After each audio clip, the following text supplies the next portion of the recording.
Hello, welcome to another scene set in the living world of darkness in New York, where Sam has decided to take a bit of time off from his investigations uh, and cool off from the rather confrontational accuser that seems to just be endlessly hassling him and just causing him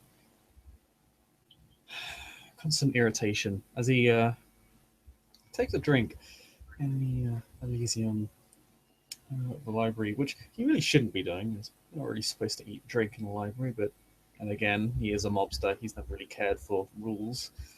And seems to be having a bit of a read on his homeland's history.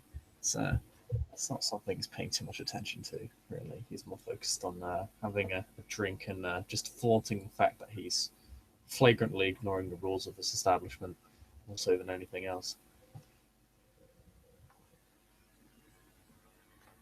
As he is doing his thing, so to speak, in this establishment, um, a man seemingly being very busy with the books involved um,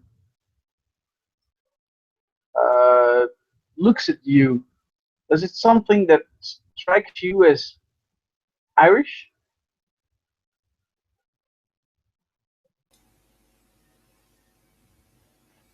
He seems to be interested in the book. Do you particularly have a symbol that represents the fact that you're Irish?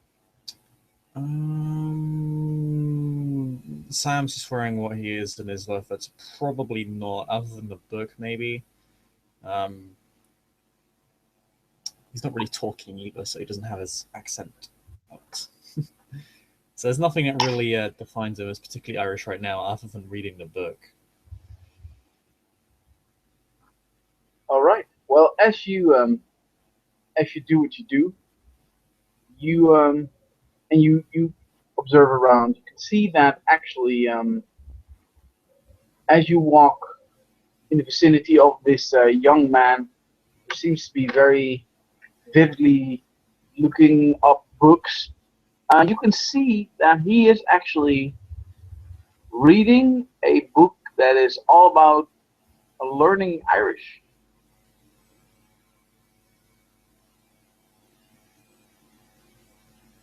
Interesting. It takes a few minutes. Sam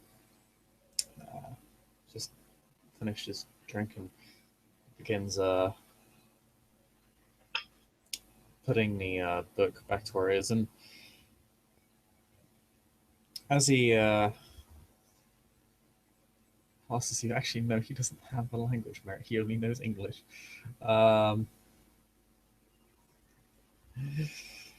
he'll he'll pass by and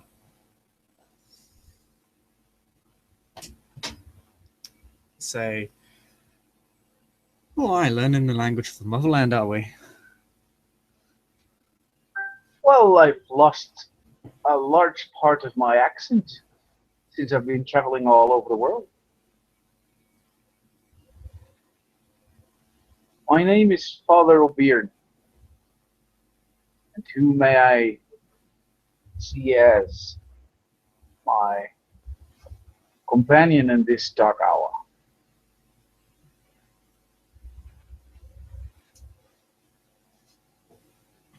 Oh, Father, well, it's a pleasure to meet you, Mr. O'Byrne. O'Byrne, sorry. I'm Samuel Spillane. A fellow Irishman. Aye, indeed, but I didn't spend too much time there. Did a bit of traveling in my time as well. Didn't even have time to learn a local language. I was born and raised there as a young one, but as I joined the club, I did have to travel towards Italy. And after all, the Americas.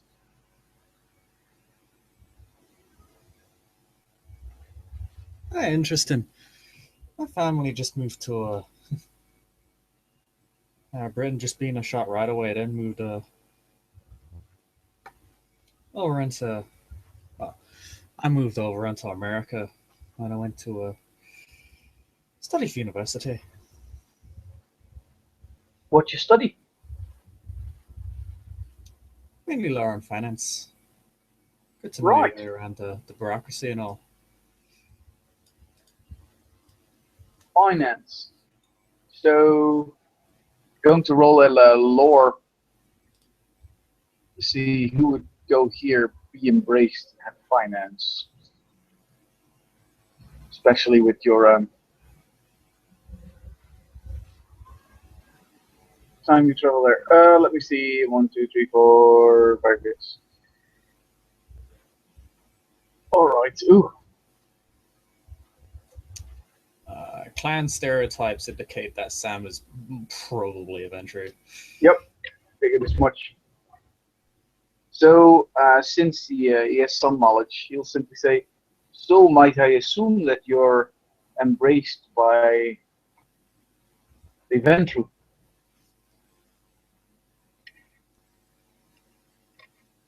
Ah, indeed. I'm pretty good at what I do. What about yourself? I'm I am a member of the family of the Bruja.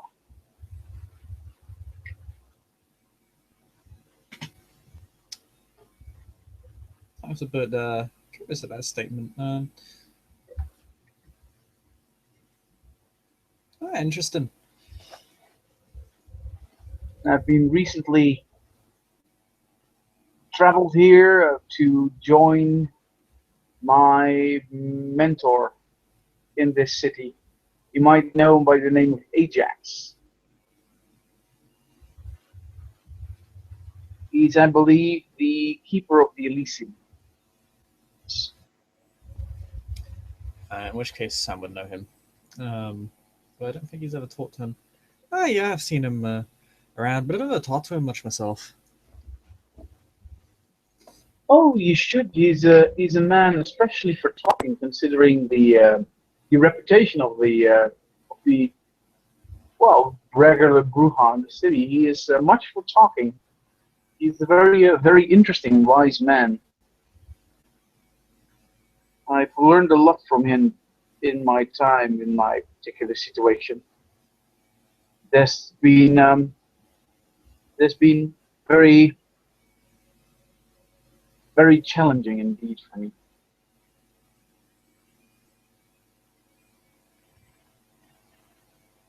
Well, I'll pay him a visit sometime. What appears to be challenging for you? Well, since my occupation, you can understand that changing your look permanently on the human race and my position within it has have had me troubled when it comes to my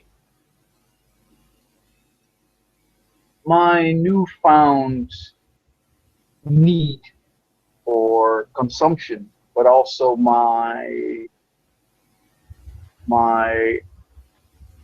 challenge where I want to keep my faith and my religion, but at the same time have to abide by the rules of the established Camarilla and the traditions attached to them, being that I cannot always, unfortunately, follow the dogma of the church, being that lying or false truths seem to be a condemned thing by the church.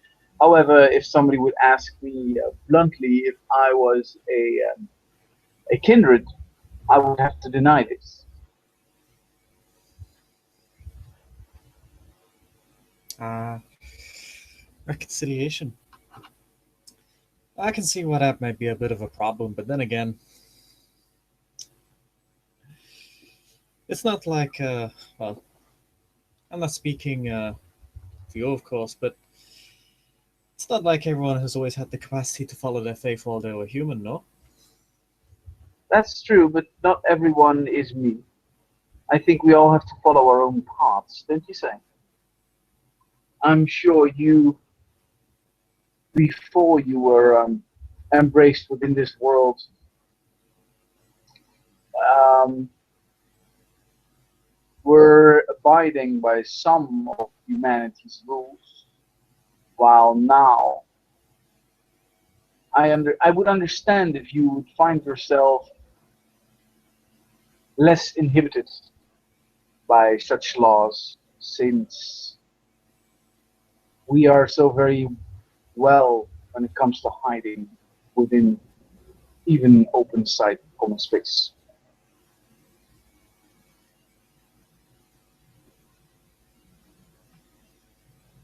I guess you could say that, but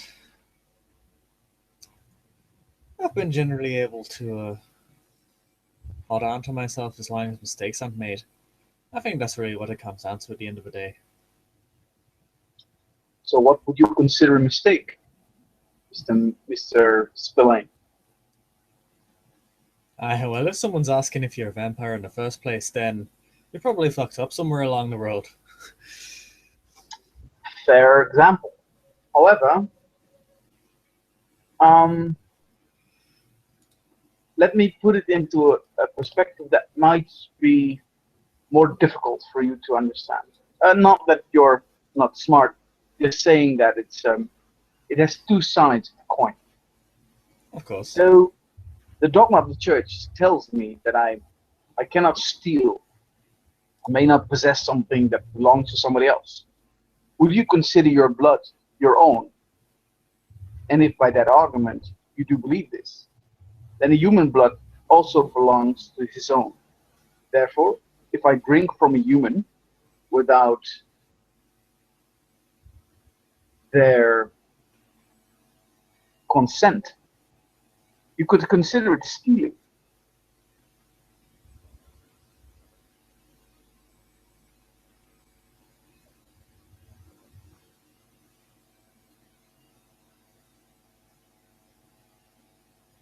An interesting notion. But then So again, you understand that well, I'm challenged somewhat.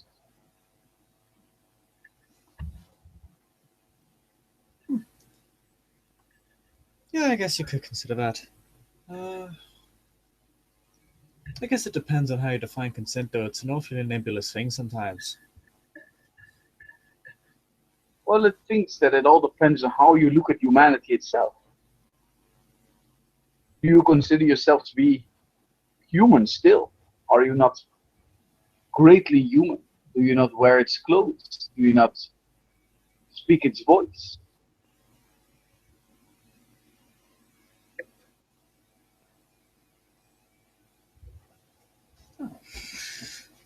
Well, just because we use human tools to communicate and do our jobs doesn't necessarily mean we're human.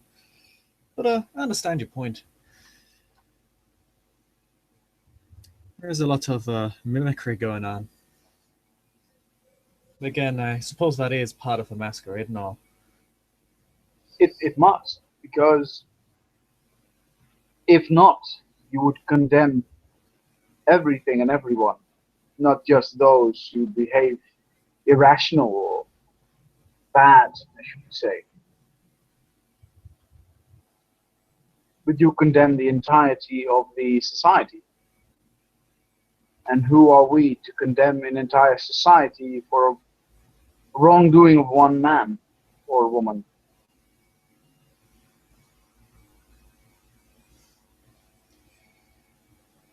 True. I guess it comes down to picking the lesser of two evils, which I suppose depends on how you consider that a good or a bad thing.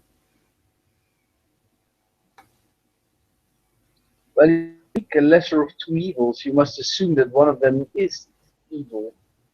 And within certain considerations of humanity,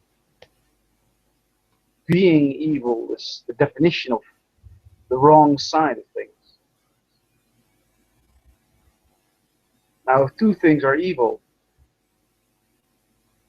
then you must walk the fine line of neutrality, which is, again, per definition, a choice that could be hampered by many, many different things. But since I am condemned within this current form to walk that very, very thin line, troubled is what I am. However, I still exist.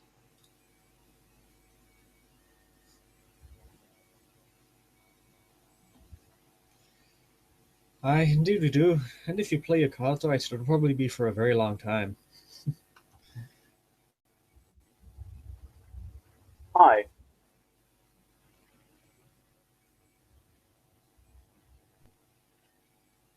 Oh, did he ask why? I'm sorry. I'm sorry, I didn't hear what the dear father said. Did he say why? Detain why?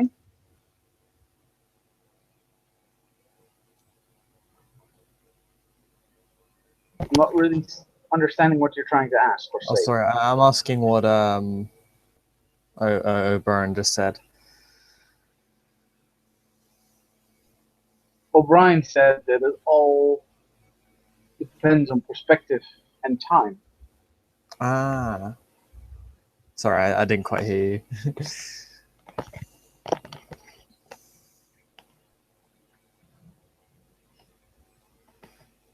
But may I ask what your position within this city is? Are you of any particular note I must be aware of?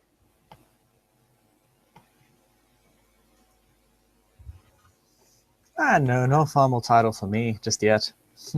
He kind of gives a bit of a sly grin.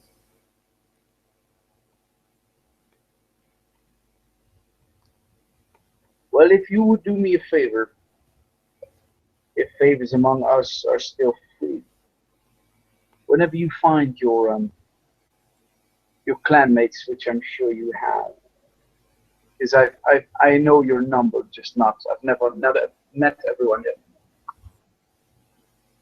Then make them understand that they are free to always come and visit me and have a talk about the humanity within them and the control they have over their own beast within.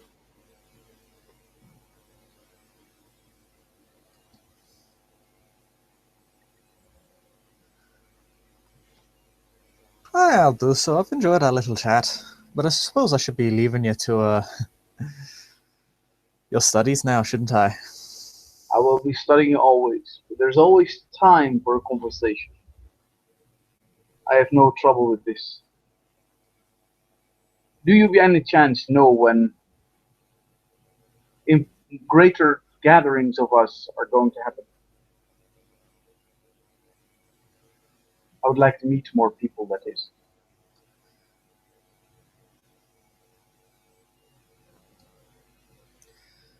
Well, a lot of these parties tend to be very on the spot, but if you give me a number, I'll give you a ring when one of them happens to go down. I'm quite connected in that area.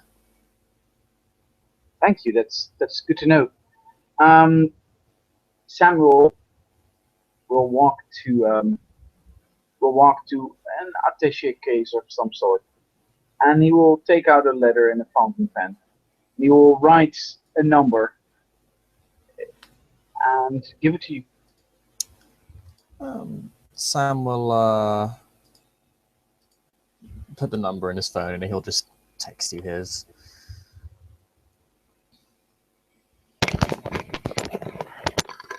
The father smiles as he accepts your number.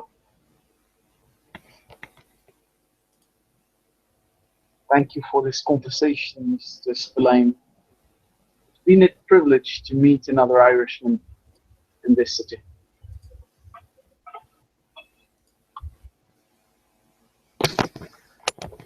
It's been a pleasure. I'll be seeing you around.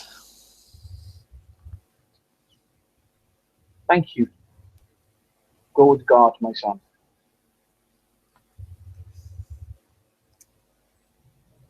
I will do. And with that, he'll begin to walk his way out of the building into the darkness.